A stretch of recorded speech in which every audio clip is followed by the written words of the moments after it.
The sinking of the Titanic is one of the most famous and tragic stories of all time. But how she met her fate was not just the result of a collision between a liner and an iceberg. From the very day that she was designed, she was almost doomed.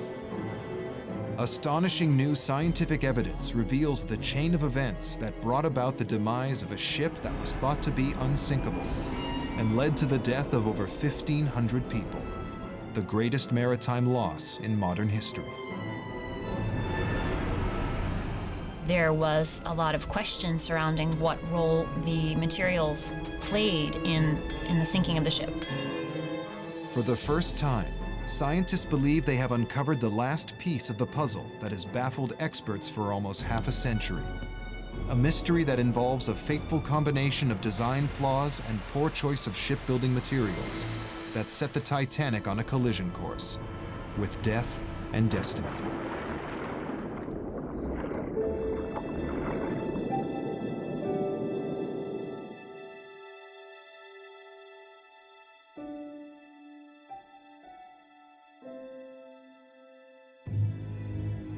April 14th, 1912. In the dead of night on a flat, calm sea, an extraordinary event is taking place. An iceberg with a mass of 500,000 tons drifts into the path of the Titanic.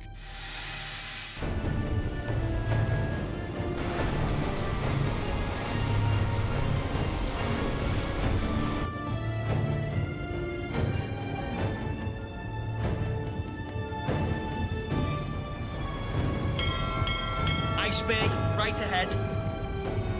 Hard starboard!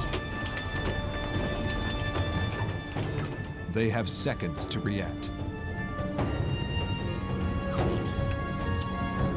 Come on. At 11:39 p.m., Titanic scrapes the iceberg. Officers believe they have avoided disaster. But below the waterline, it is another story.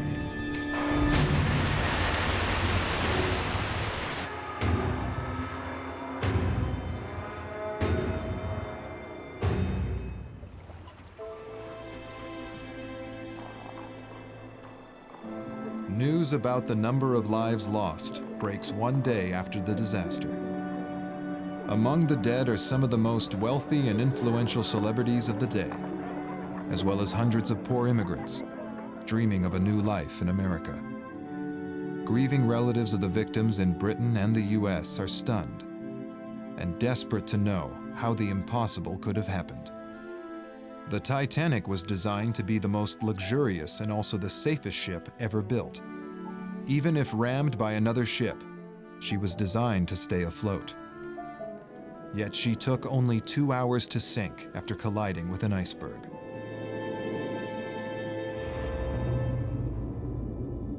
Now, almost 100 years later, some questions still remain unanswered. Who or what was responsible? And why did the mightiest ship of her time sink so quickly?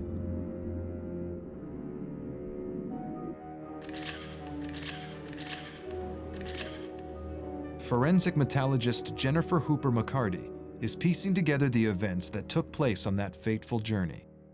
She is re-examining forensic evidence recovered from the wreck, along with survivor testimony and archive records from 1912.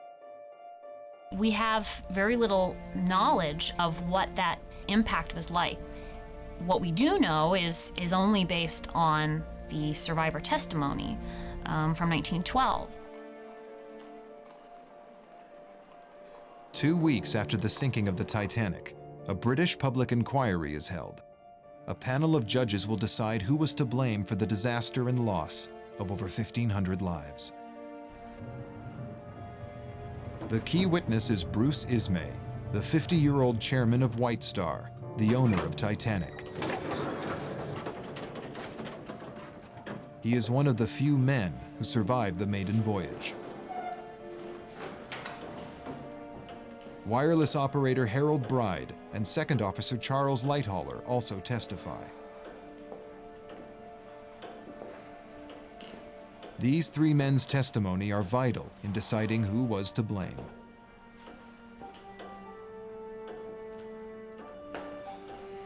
for Mr. Isley.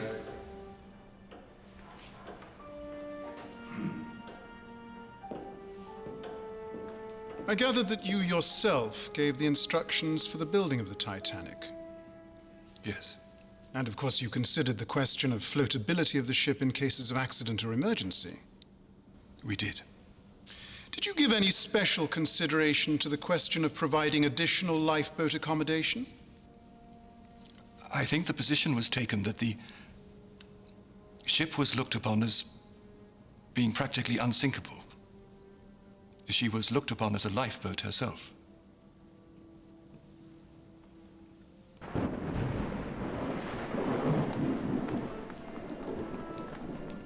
Two years before the scheduled launch date, Ismay met with his chief designer, Alexander Carlyle. Much longer entrance into the room here, if we can. The staircase needs to be much grander. Well, the bulkhead will have to be lowered. Is there a problem? Isn't she safe? Of course. Excuse me. The bulkheads are partitions used to create watertight compartments in the hull of the ship, each of which could be isolated and sealed off to contain flooding in the event of an emergency. The higher the bulkheads, the safer the ship, as it would be more likely that water could be contained within any damaged compartments. Each of the 16 compartments is watertight. In the event of a leak, each compartment can be sealed up by an electric-powered door operated from the bridge. Even if 4 compartments flood, she'll stay afloat. Good. Let's lower the bulkheads then. The height of the watertight compartments will be lowered to just 3 meters above the waterline.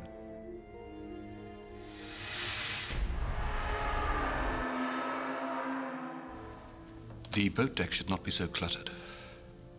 Cluttered? Yes, cluttered. People don't pay to look at lifeboats. Well, I thought 48 to be a reasonable amount, especially if the Board of Trade increased the requirements. Well, let's not second-guess the British Board of Trade, shall we?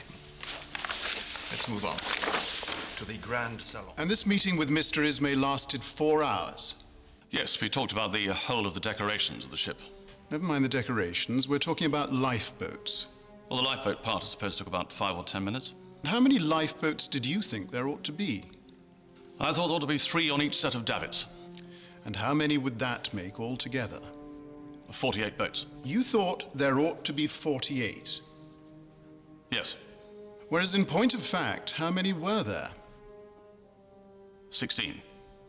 16.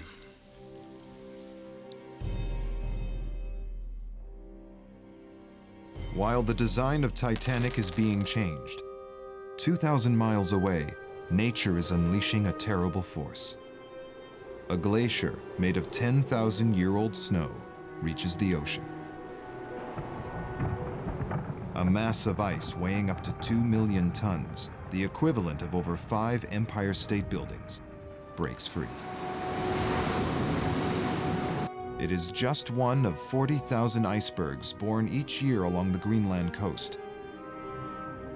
Its chances of survival are small, but this iceberg is different.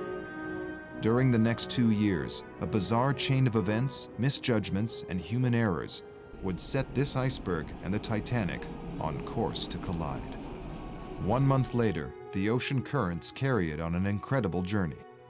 Tens of thousands of icebergs break off of Greenland every year, come down the coast of Labrador and Newfoundland, and a very small percentage of those, maybe only 1 to 4%, will make their way to where they become a threat to shipping.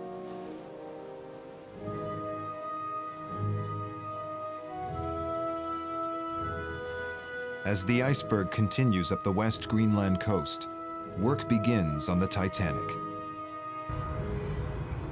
It will take 2 years to build and be the largest man-made moving object in the world.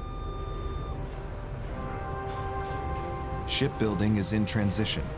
Machines are replacing men, steel replacing iron. The vast hull of the Titanic is designed to be watertight by overlapping steel plates and 3 million rivets driven in using a hydraulic machine. But the machine is so cumbersome, it could be used only on straight sections of the ship. At the curved area of the bow, they had to drive rivets in manually, but steel rivets were too tough to hammer in. so instead they used wrought iron rivets, which are much more malleable. This will potentially weaken a small area of the bow section, but is a widespread practice, and nothing unusual has ever come of it.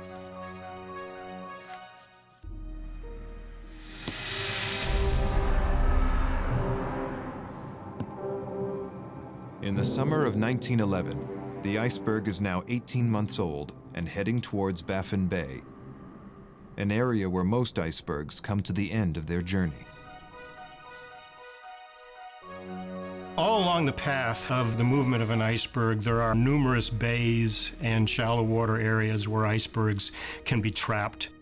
Most of it is destroyed before it ever reaches as far south as the island of Newfoundland. But this iceberg manages to break free of Baffin Bay and continues its journey south. Over the next 6 months, Titanic is in the final stages of being fitted out. An army of carpenters and craftsmen are at work, creating the interior splendor of the ship.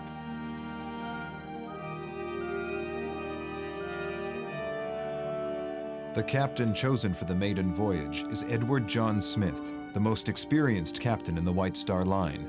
It is to be his last voyage before retiring. He was nicknamed the Millionaire's Captain. People like Guggenheim or even J.P. Morgan would actually change their sailings and their travel arrangements so that they could sail in a ship commanded by Captain Smith. March 1912. The Olympic, Titanic's sister ship, returns to port for emergency repairs. So the maiden voyage of the Titanic is pushed back a month. It will now be sailing in mid-April, the month when most icebergs appear in the shipping lanes in the North Atlantic. Against all odds, the iceberg that fell into the sea 2 years earlier has made it as far south as the east coast of Newfoundland. And it's still a colossus with a mass of over 500,000 tons, more than 10 times the weight of the Titanic. And it's drifting a further 17 kilometers a day, directly into the path of the major shipping lanes.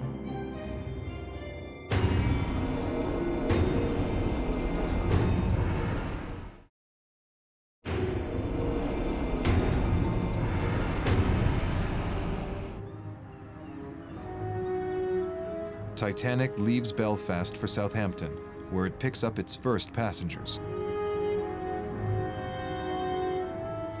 But the unexpected delay of the Titanic's maiden voyage forces Captain Smith to make a last-minute reshuffle of his crew.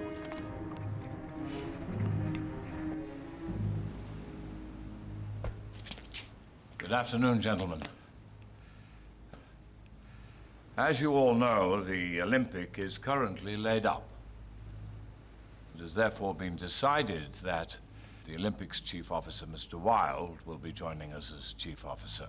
So, Mr. Murdoch, you will now be first officer, and Mr. Lightoller, you will be second officer. Mr. Blair, I would like to have a word with you in private.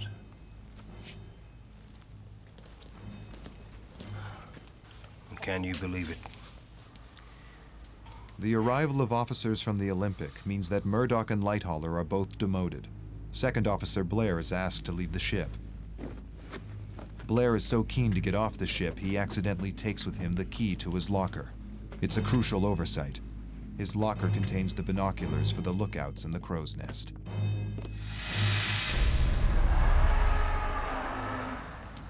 The day before its maiden voyage to New York, the Titanic is given its final check by a British Board of Trade inspector. 16 standard lifeboats, passenger capacity 65, 70 if push comes to shove.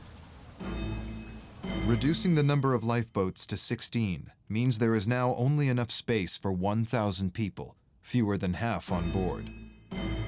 The size of ocean liners had quadrupled in the 15 years before Titanic set sail, but the Board of Trade's lifeboat regulations remain the same. The Titanic is approved. 16 lifeboats is deemed satisfactory for over 2,000 people.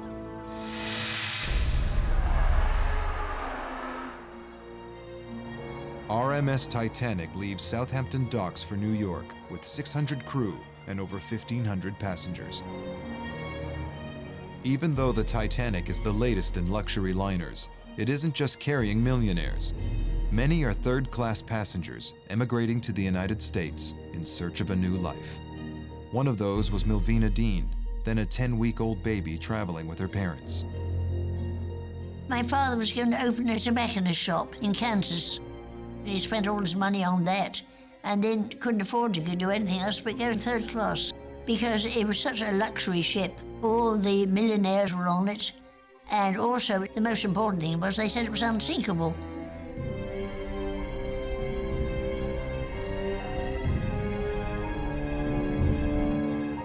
After picking up more passengers in France and Ireland, Captain Smith's plan is to cross the Atlantic in 6 days.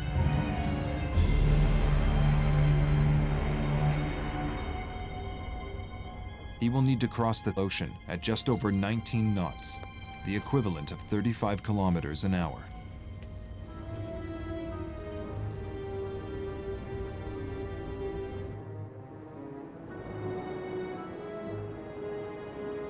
Captain Smith is well aware of the risk from springtime icebergs.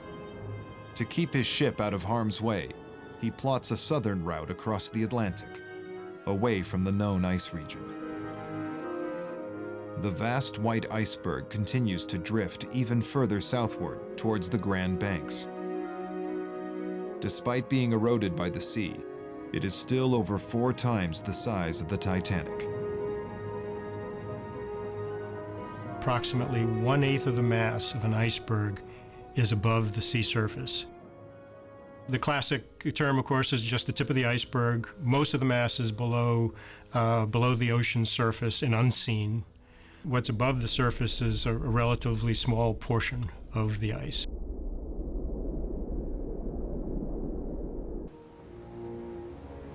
But back in 1912, ships have to rely on ice warnings from other vessels and from their lookouts in the crow's nest. The Titanic is already over halfway across the Atlantic.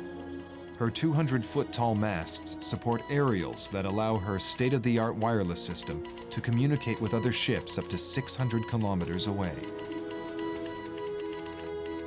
Senior wireless operator Jack Phillips is starting to receive ice warnings from other ships that are further to the west of them. The first ice warning of the day is from the liner the Coronia. It gives the location of an area of ice and icebergs that is 1 day away from the Titanic. Jack Phillips works a shift system with his assistant, Harold Bride. You were appointed by the Marconi Company to serve as assistant wireless operator on the Titanic. Yes. Was Mr. Phillips the senior operator? Yes. Bride and Phillips are not employed by the Titanic, but by Marconi. Was a long breakfast? Although they maintain communication with other ships, sending passenger messages is how they earn their money. Dear Jenny, Roger has proposed. Said yes, and frightfully worried, I said yes to Arthur before leaving. Love, sis. First of many, no doubt. Need anything before I turn him? Yeah, you can take this to Captain Smith. Supposing a message comes to the Marconi room for the captain, what do you do? I will take it along to the captain. I suppose this would be a piece of paper. Yes, it's a piece of paper. It'd be enclosed in an envelope.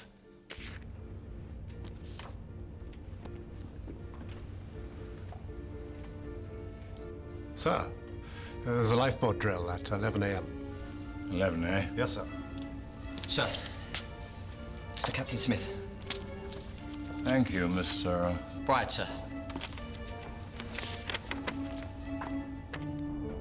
Ice warnings are not unusual in spring, and the ice region mentioned in the Coronia message is a long way from the Titanic. I shall be at the church service, Mr. Murdoch, and then I shall be making my rounds. Yes, sir.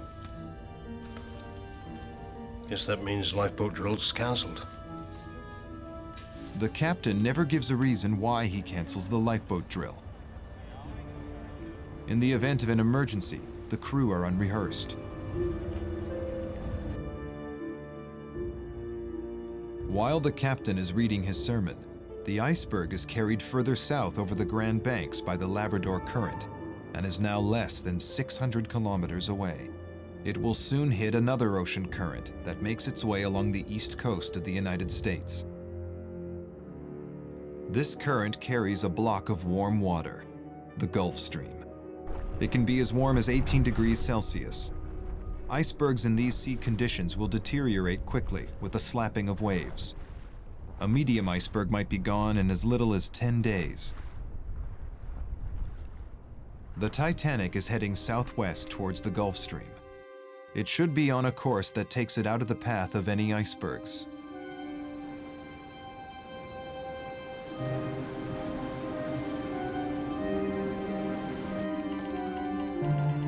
The Titanic receives the second ice warning of the day. It is from the steamship Baltic and gives the location of a region that contains icebergs. The MSG prefix would show it is so important, it was for the captain's attention. There will be 5 ice warnings during the day, but this will be the last that the captain will receive. 2 o'clock that afternoon, the captain hands the message to Ismay. Anyone would think we're heading towards the North Pole. 2 weeks after the disaster, the inquiry will attempt to prove that Ismay had wanted the captain to keep to schedule and ignore any ice warnings. Why do you think the captain handed you the Marconigram? As a matter of information, I take it. You knew, of course, that the proximity of icebergs was a danger. You knew that much, did you not? There is always a danger with ice. And you knew that you would be in the region of ice sometime on that Sunday night? Yes. And therefore it behoved those who were responsible for the navigation of the ship to be very careful. Naturally. Would it not be necessary to slow down for icebergs? Presumably so, yes. Then what is the object of continuing at full speed through the night if you expect to meet ice? Why do you do it? I presume that the captain would be anxious to get through the ice region. He would not want to slow down upon the chance of a fog coming on. So the object of it is to get through it as fast as you could? I presume that if a man on a perfectly clear night could see far enough to clear an iceberg, then he would be perfectly justified in getting through the ice region as quickly as possible. Even somebody like Bruce Ismay would be deferential to the word of Captain Smith. Captain is everything on board a ship. He is God on board. His word is the word of God.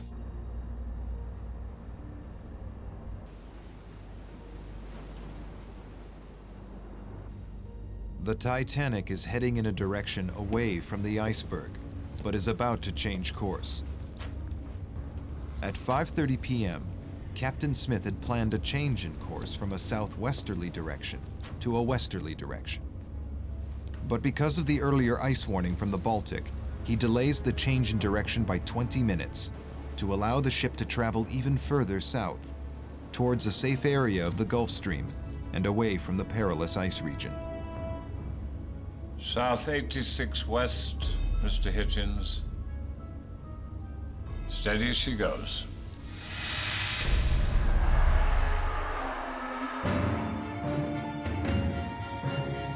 Ironically, he has now put the Titanic on a direct collision course with the iceberg.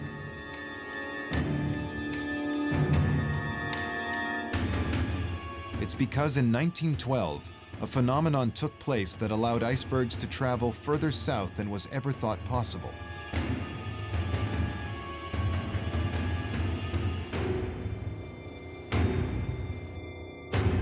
The cold Labrador Current has moved around the iceberg to form a protective layer, insulating it against the warming effects of the Gulf Stream and preventing it from melting. Now everything depends on the path the Labrador Current takes. The Labrador Current goes where the Gulf Stream permits it to go. Depending upon the exact location of the Gulf Stream, the cold water can move quite far to the south of the tail of the bank. If the Gulf Stream is southward moving, you have relatively cold water pushing very far south into the North Atlantic Ocean, into the shipping lanes. In recent years, icebergs have moved as far south as the latitude of Philadelphia. As the iceberg pushes its way into the shipping lanes, it's spotted by the Californian, who fires off iceberg warnings to the Titanic. While Phillips rested in the cabin next to the wireless room, his assistant Bride is manning the wireless. Although Bride heard the message from the Californian, he did not respond. Although you knew that you were called, you had something else to do? Yes. What business was it that you were attending to at the time? I was writing up the accounts. Wireless operators on the Titanic serve two functions. They relay weather reports and ice warnings, but they are also expected to keep a tally of all the passenger messages they send.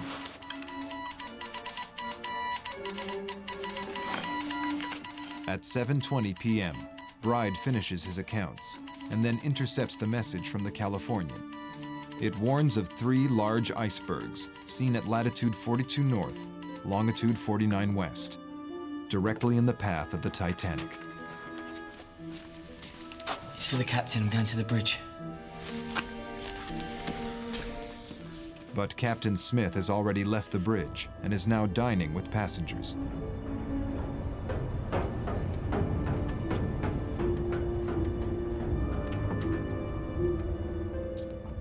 And you simply delivered it to an officer on the bridge?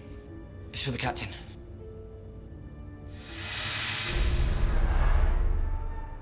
Which officer?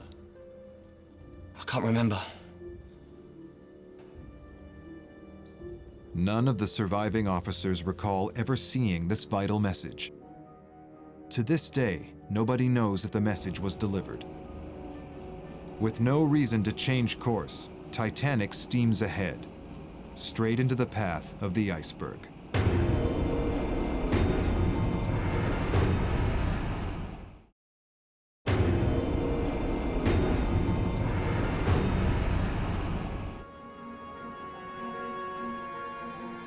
April 14th, 1912. The Titanic heads towards the United States with over 2,000 passengers on board. Not only was the sea flat calm, but it was also a moonless night, a rare combination of conditions that make it difficult to see icebergs in the distance.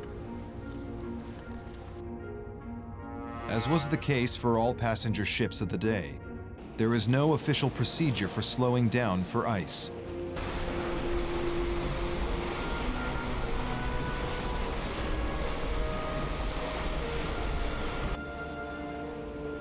Traveling at almost full speed, the Titanic will reach the iceberg in 2 hours. But the officer's main concern is focused on small, low-lying icebergs called growlers. All icebergs are dangerous, but actually a small iceberg or a growler, which might only be the size of a small car, can be very dangerous. Granted, the risk of a ship colliding with it is probably lower, but the possibility that a ship would not see it is higher.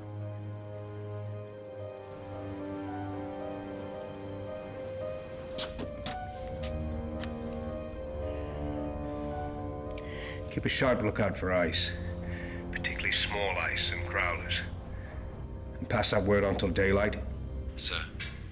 What is a growler? Well, a growler really is the worst form of ice. It's a larger berg that is melted down, or should I say, a solid body of ice that is lower in the water and much more difficult to see than field ice or icebergs. And what was the ship's speed? 21 knots. 21 knots is about 700 yards a minute. Is your view that you could see a growler at a safe distance at night time going at that pace? I judge that I could see a growler at 1.5 miles. Or more, probably 2 miles.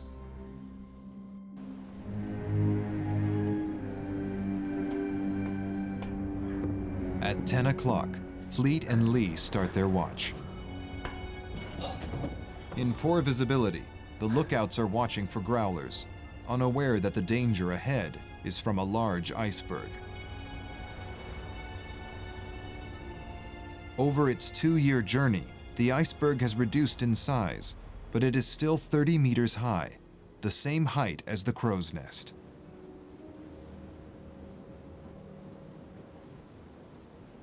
The Titanic steams ahead at a top speed of 40 kilometers per hour.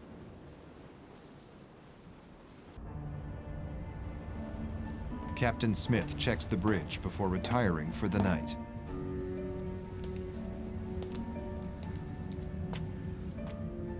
It's cold. Yes, it is cold, sir. Not much wind either. No, sir. As a matter of fact, it's a flat calm. Yes, a flat calm. You both realized at the time that since it was a flat calm, it would be more difficult to see the ice. As far as the case of the berg is concerned, yes, it would be much more difficult. Naturally, you wouldn't see the water breaking on it if there were no wind, so you would not have that to look for.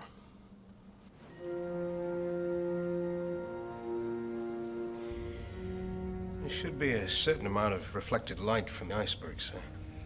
Yes, providing it remains clear. If it becomes at all doubtful, let me know at once. Yes, sir. Good night, sir. Good night, Mr. Lightwater.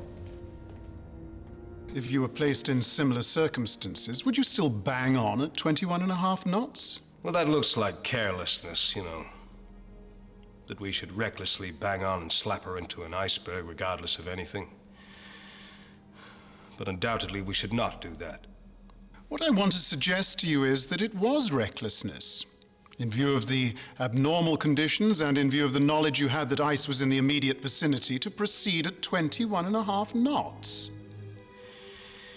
Then all I can say is that recklessness applies to practically every commander in every ship that crosses the Atlantic Ocean.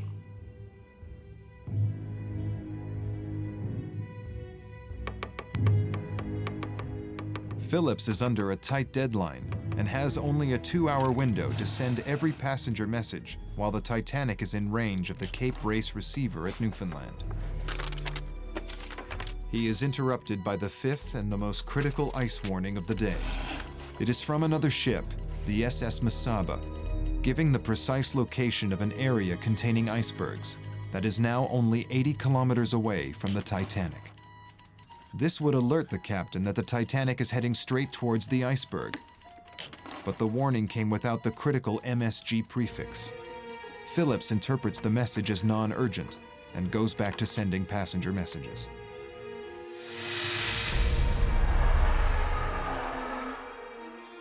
The closest ship to the Titanic, the Californian, sends a message to say that they have stopped for the night because of ice. But their wireless operator has not waited for Phillips to stop sending his messages and overrides it with a powerful signal. Ah! Bloody idiot.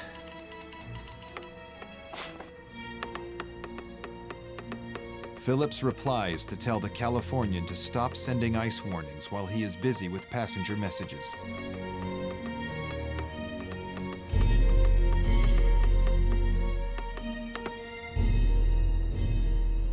Who is it? California keeps sending weather reports. I'm still plowing through this lot. You want me to take over? Now go back to sleep. You can take over at 12. I'm not working past midnight. I'm knackered. The Californian's response is to turn off its wireless equipment for the night. The Titanic has now lost radio contact with the only ship less than 2 hours away. By 11:30 p.m., the iceberg is just 6 kilometers away. Traveling at 40 kilometers an hour, the Titanic will collide with it in 10 minutes. Anything? No, sir. The earlier decision by Officer Blair to leave with the keys to the binoculars locker now comes into play. Lookouts Fleet and Lee have to rely on their own eyesight. Can you explain to my lord why glasses were not provided for the lookout men on the Titanic? No, I cannot offer any explanation. If it had been a matter in your discretion, would you have provided them then? Had they been on the ship, I might have done. Had you glasses on the bridge? We had. So that there would be from time to time during the whole course of the voyage a pair of glasses available. On the bridge? On the bridge, which could have been handed up or given to the lookout man. If there had been glasses in the crow's nest, would you have used them? Yes. Constantly? Yes. After all, you are the man who discovered the iceberg. Yes. If it was necessary to have glasses, do you not think you should have gone to the bridge or telephoned to the bridge and said, I'm told to keep a sharp lookout and I have not got any glasses? They would know that. But you did not call their attention to it. No. I did not. Do you think that if you had had glasses, you could have seen the iceberg sooner? Certainly. How much sooner do you think you could have seen it? In time for the ship to get out of the way. So that it is your view that if you had had glasses, it would have made all the difference between safety and disaster. Yes.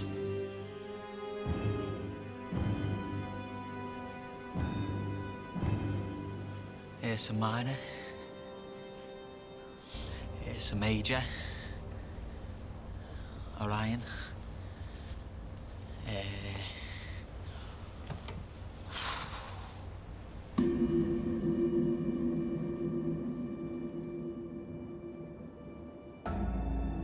The iceberg is 100 meters away and closing in on the Titanic, but the lookouts still have not seen it.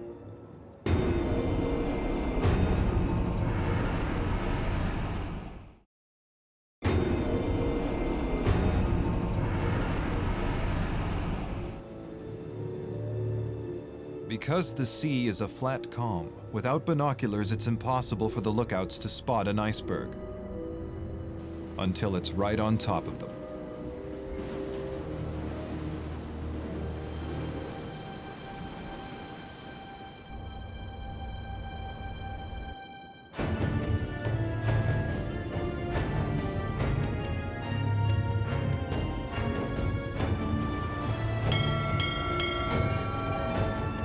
Iceberg, right ahead.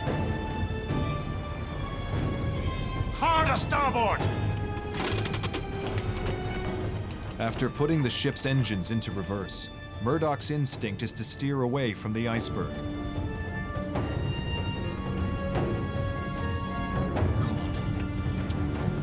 Come on.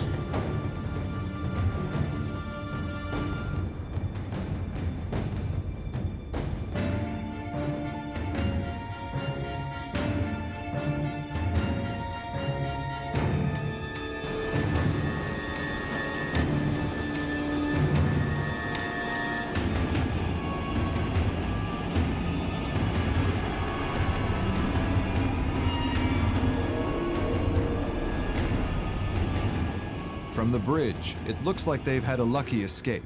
The collision is so gentle that many of the passengers and crew sleep through it. Forensic metallurgist Hooper McCarty will be pivotal in finding out why such a gentle collision results in such devastating consequences.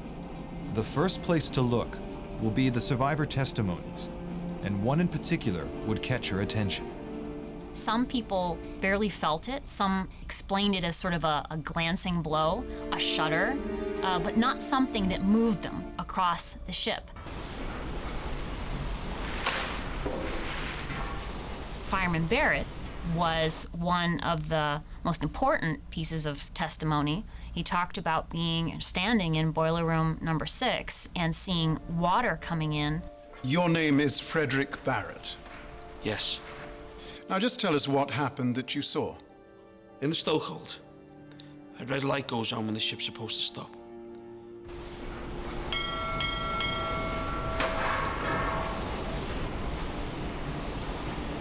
Well, this red light came on. And I'm the man in charge of the watch. And I called out, shut all dampers. What was the next thing that happened? Well, the crash happened before we had them all shut. Where was this crash? Water came pouring in about 2 feet above the stokehold plate. Can you point to where that is on the ship?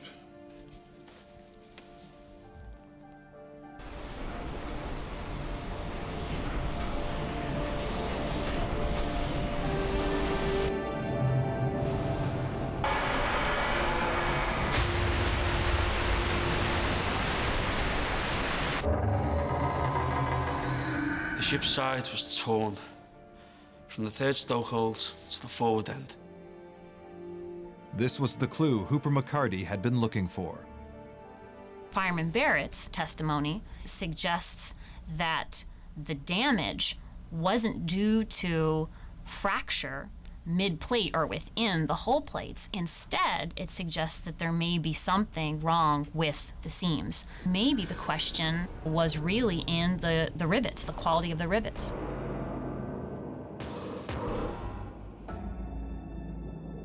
To find out, she decides to analyze all 46 rivets retrieved in 1998 during an expedition to the wreck of the Titanic. She makes an amazing discovery and gets closer to solving the mystery of what led to the sinking of the Titanic.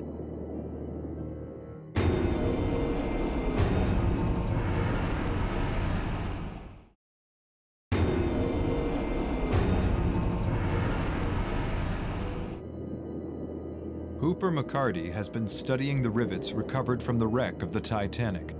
The first step in the forensic investigation was to find out what those rivets were made of and how that material would act under different mechanical tests.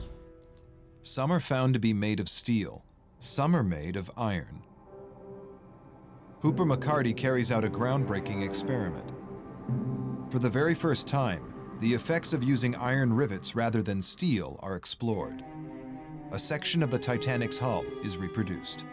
We compared a wrought iron rivet to a steel rivet and found that with just very little movement of the steel plate, 5 millimeters, you would reach a point in the wrought iron rivet when it would begin to fail.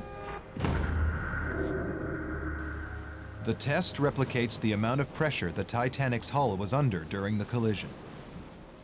As the iron rivets fail under the pressure of the iceberg, they snap off one at a time. The Titanic's hull opens up like a zipper, allowing huge amounts of water to flood in. So here we have a ship that's unsinkable, that's state-of-the-art for 1912, that's built with 1.5-inch thick steel plates and wrought iron rivets. But as Hooper McCarty continues with her experiments, she realizes she is still missing a vital piece of information. Wrought iron is 30% weaker than steel, but still it should have been strong enough to hold the hull together. Could something else have weakened the rivets? To find out more, she decides to examine the 100-year-old rivets under an electron microscope. She finds large particles embedded in the structure of the iron. When you look at wrought iron, you see a combination of both iron or pure iron and these impurities that are caught in particles known as slag. Slag can actually strengthen the wrought iron in one direction, but it can weaken it in the opposite direction, in the perpendicular direction. These slag particles have the potential to make the rivets brittle and prone to fracture. When the wrought iron rivets are hammered into place, the slag particles are at a 90-degree angle. It creates a weakness in the head of the rivets. It is a defect that might have gone completely unnoticed if the ship hadn't struck the iceberg. During the collision that night, those weak rivets couldn't withstand that force and their heads popped.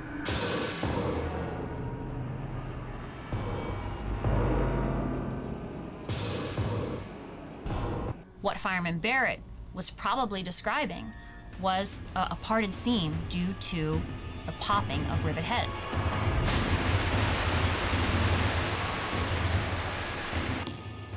From the very day that she was designed, she was almost doomed.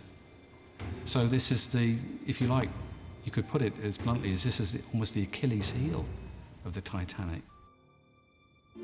But Hooper McCarty is still not satisfied. Why did the rivets used to build the hull contain so many impurities? The next step in the search for clues leads her to the archives at the shipyard where the Titanic was built. She makes an amazing discovery. I went to Belfast and looked through the Harland and Wolff archives. From ordering contracts, I was seeing number 3 iron that was used instead of number 4, which was the standard at the time. The builders of the Titanic had not ordered number 4, the best and purest grade wrought iron, but a number 3, a lower grade of iron with a much higher concentration of slag impurities. This had a huge effect on the strength of the rivets in the hull of the Titanic.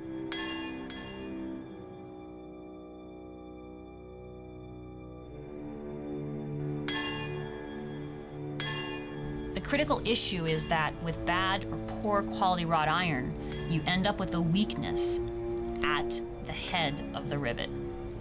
If you have good wrought iron, you don't have that same weakness. It will break, the rivet will fail, but it's gonna last a little longer. And 1,500 people, their lives would have been saved. And then a boat could have gotten there and rescued people before the ship was doomed. What Hooper McCarty couldn't find out is who authorized the purchase of the weaker batch of iron rivets, and why. What did we hit? An iceberg, sir. I've closed the watertight doors. You rung the warning bell? Yes, sir. I've sent Vauxhall to look for any damage. The watertight doors are shut off as soon as the collision takes place, but with the rivets on the hull failing, water is now breaching the gaps in the sides of the ship. At midnight, one of the ship's designers who was on the maiden voyage breaks the shocking news. Is anything the matter? Have we hit something?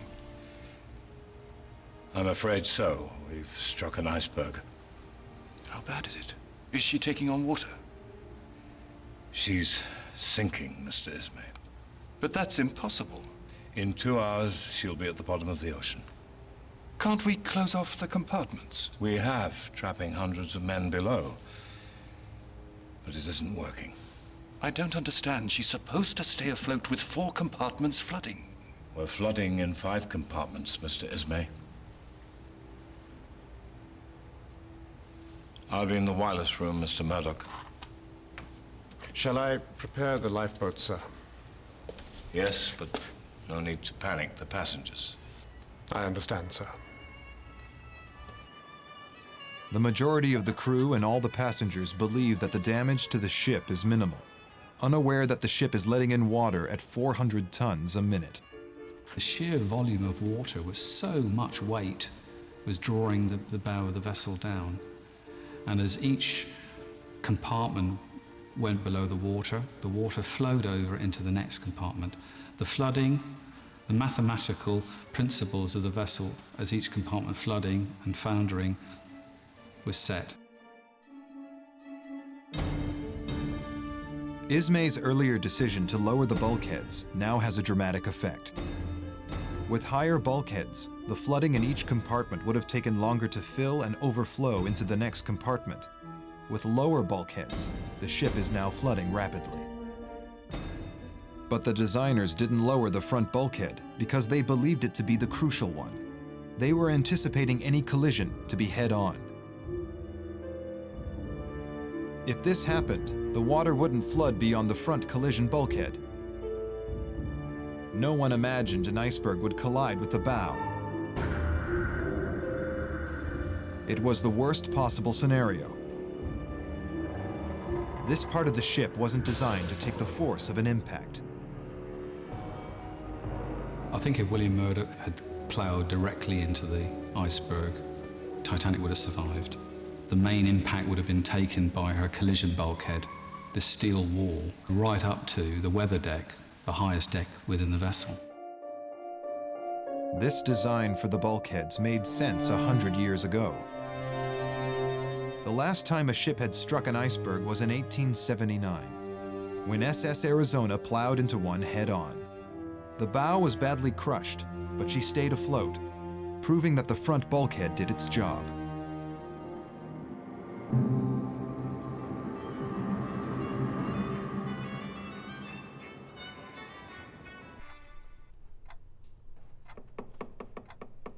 At midnight, Bride is due to take over from Phillips. It is now 40 minutes after the collision. They still have no idea how serious the situation is.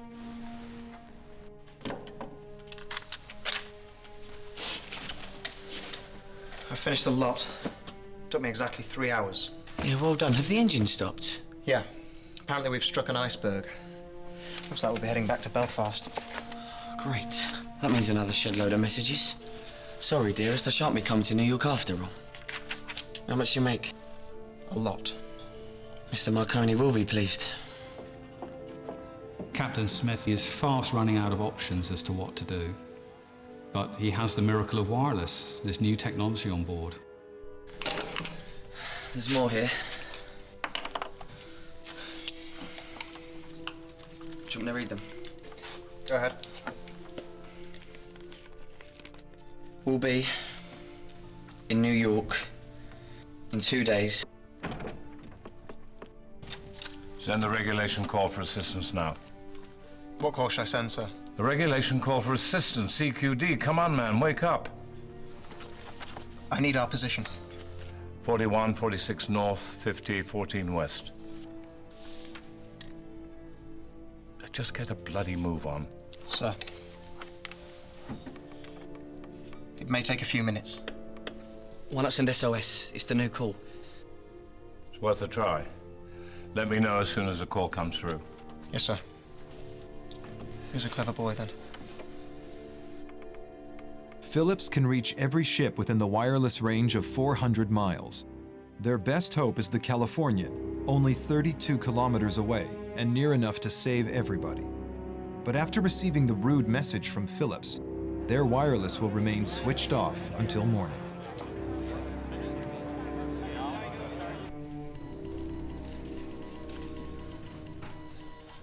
Who is it? It's the Frankfurt. Okay, stand by.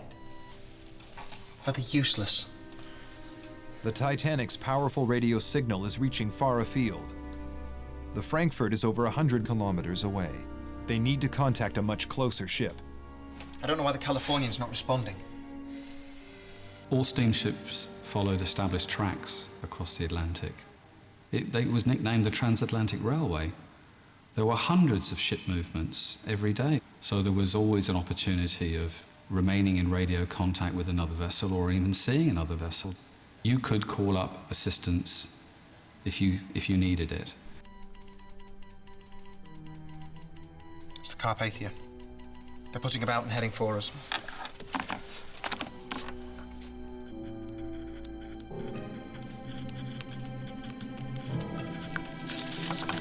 Take this to the captain.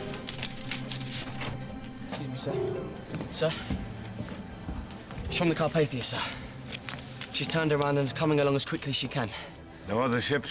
The Frankfurt has told us to stand by. We're trying the Californian, but she's not replying. Thank you, Mr. Bride. Sir. Anything? The Olympic might be on its way. Even with only 16 lifeboats, everyone can be shuttled to safety if the Carpathia reaches the Titanic within 2 hours. The captain now knows the safety of his passengers is a race against time.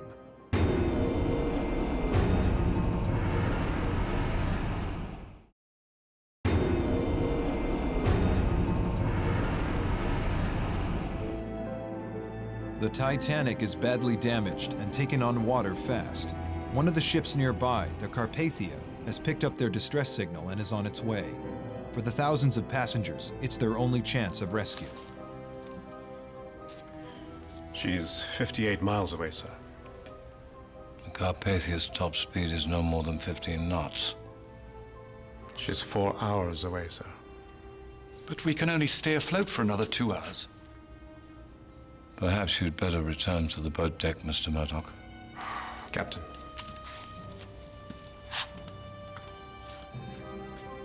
People don't pay to look at lifeboats.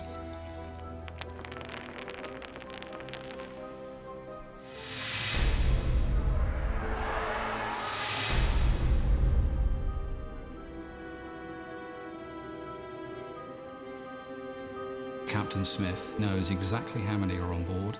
He knows exactly how many spaces he has in the lifeboats, and he knows exactly how long Titanic has to live. A very great many of the passengers on board are going to die. It's that point that Captain Smith suffered some sort of mental breakdown, because at that point, the command structure falls apart on board. And we better start getting the passengers into the lifeboats, sir. Sir. Yes. Women and children first. Yes, let's do that. Sir. Light hauler will later misinterpret the captain's command, with terrible consequences.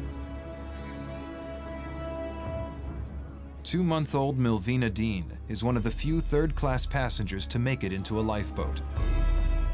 Now 96, she is the last living survivor. Lots of people thought the ship was unsinkable, so they just stayed. My father was very quick on the uptake. He got us immediately up on deck. You can't just stand around here all day. Okay, come on. No need to panic. Just one at a time into the lifeboat. That's women and children only, sir.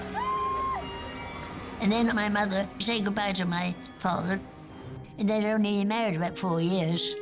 And so she's so broken-hearted that she would never speak about it. Because I was small, they couldn't hold me and had to put me in a sack. That's women and children only, sir.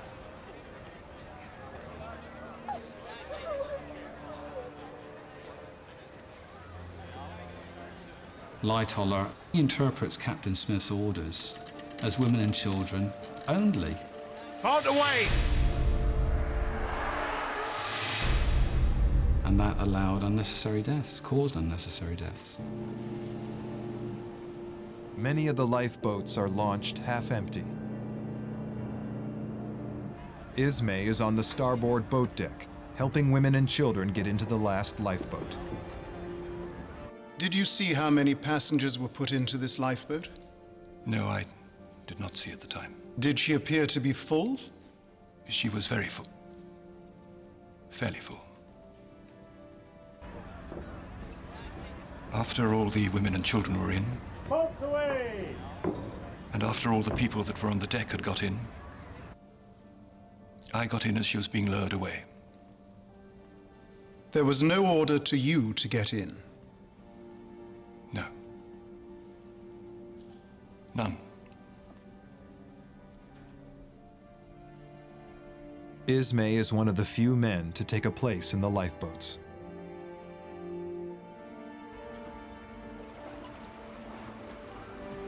The last lifeboat leaves, with over 1,600 people left on board. The Titanic can stay afloat for only 30 more minutes. Time is rapidly running out.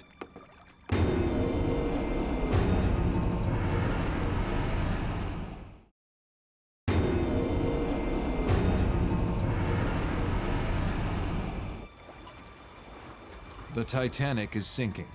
In only 30 more minutes, she will be on the ocean floor.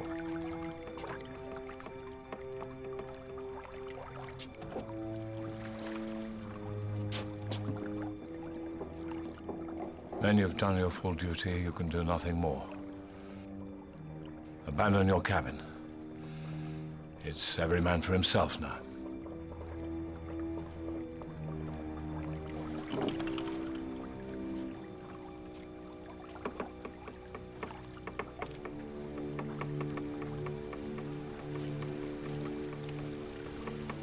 The captain said we are to leave. Just a moment. While there is still electricity on board, Phillips tries to stay in communication with the Carpathia, updating her of the Titanic's situation.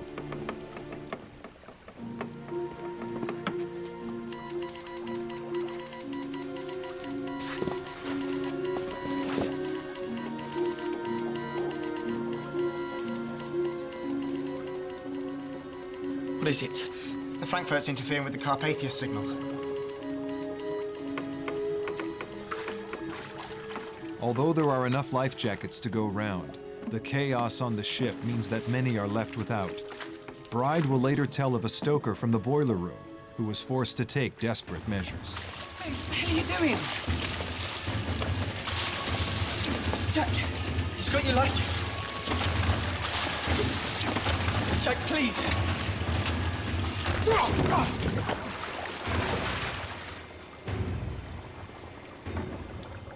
He's not moving. Let him rot.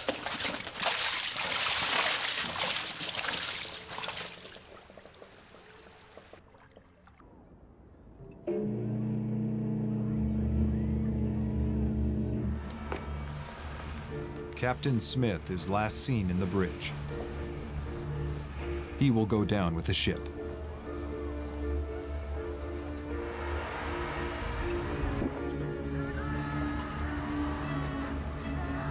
Over 2 hours after the collision with the iceberg, the Titanic sinks to the bottom of the ocean.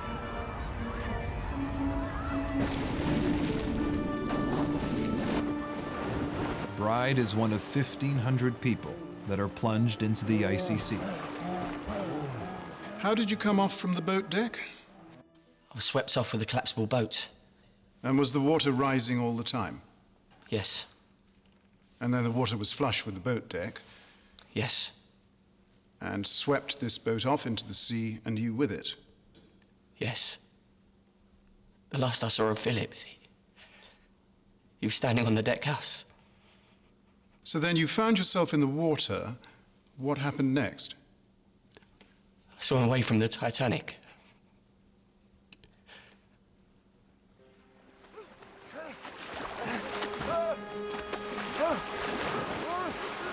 When somebody goes in the water, especially very cold water, the first thing they're going to experience is panic and shock.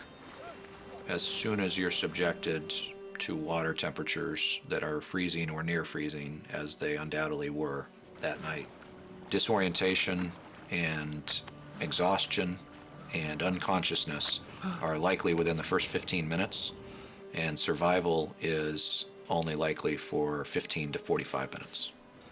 Your core temperature starts to go down. It's just a matter of time before hypothermia sets in.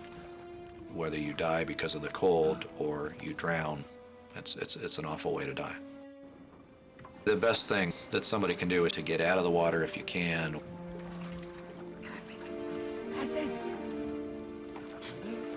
Both Bride and Lighthauler managed to stay out of the water by clinging onto an upturned lifeboat.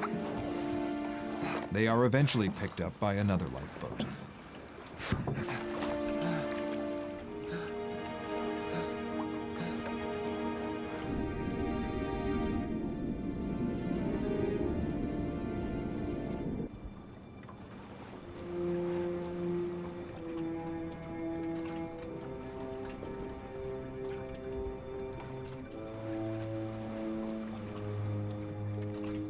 Two hours after the Titanic sinks, the Carpathia arrives in the early morning light to rescue passengers.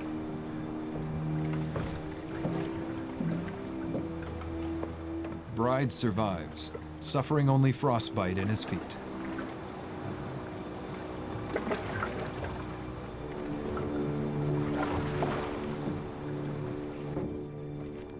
But the Carpathia arrives too late for his friend and colleague Phillips, who dies in the sea.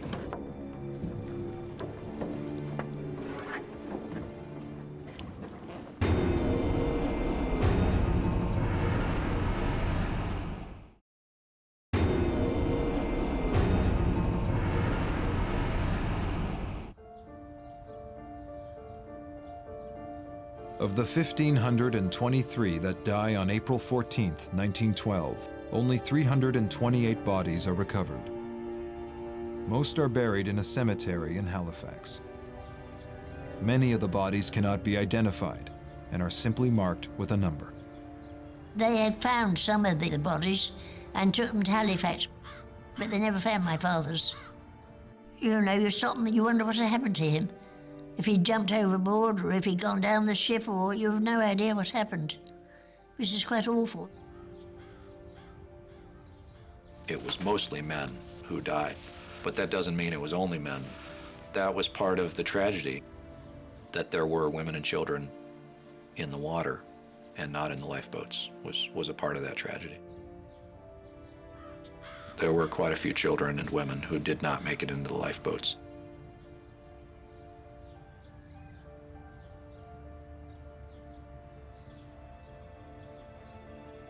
Roger that, thank you. You are clear to open air.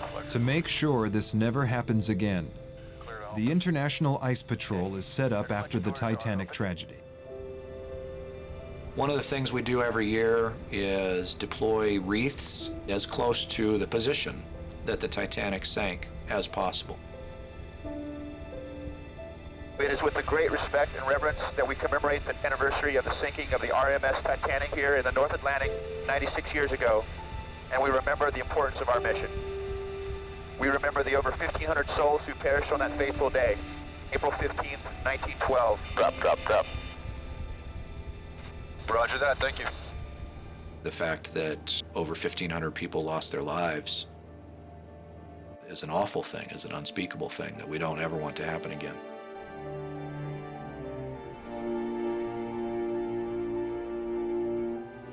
The findings of the inquiry were that the ship was traveling at excessive speed in an ice region, but that none of the crew were to blame.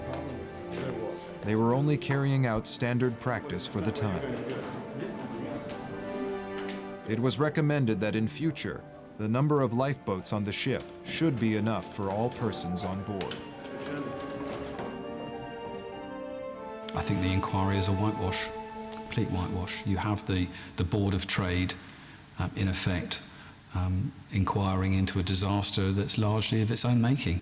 The inquiry also decided that Ismay did not influence the captain over speed and was not at fault over the design of the ship. The press was not so forgiving.